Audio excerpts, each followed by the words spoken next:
I don't know if I could ever say rock bottom because I've always had hope. And there have been a lot of very difficult times, obstacles. There have been times that we felt like the world was, against us.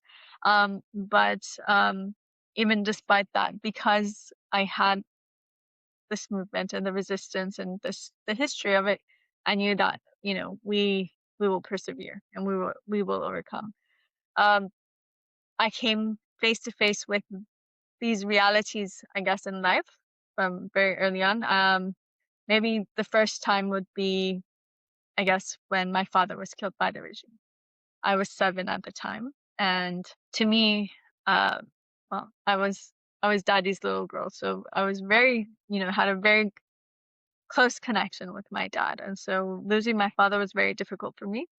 But even then, I understood that my father hadn't given his life for in vain, and I understood that there are so many others who had a more difficult situation than what we did.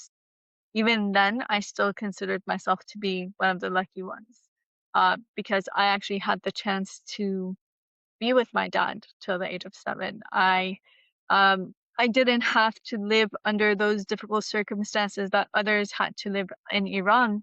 I knew kids who were my age who had been taken to prison with their parents, or they had to watch their parents be tortured and things of that nature. And I understood that, because of the fact that I've actually never had the chance to actually visit Iran. I was born and raised abroad. I was born and raised in the US. I was living in a democracy, even if my people were suffering the way they were in Iran. So that was the first time. But throughout the years, I think probably um, one of the most difficult years for me was 2003.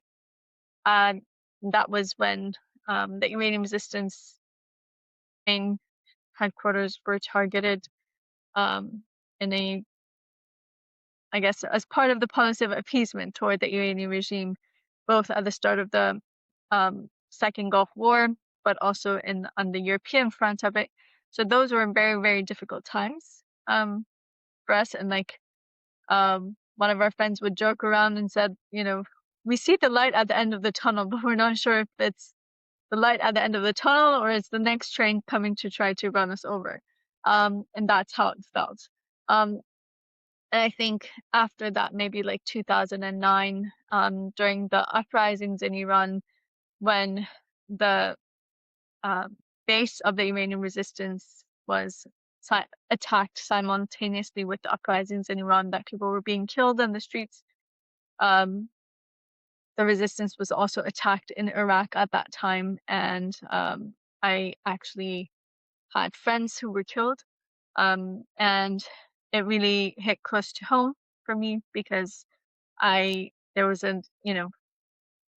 you felt like your hands were tied, but both your people inside of the country and the resistance, they were being brutalized and killed. And um, but at that time, we also saw how we were able to join forces and be able to prevail in face of all the odds and to be able to persevere. And I think that was a lesson learned for me, especially with the rest of the obstacles that we faced over the years after that, because I saw the power that we have in shifting not only you know the situation in Iran, but also the international arena and the policies of the countries in regards to what is happening in Iran and to the people of Iran.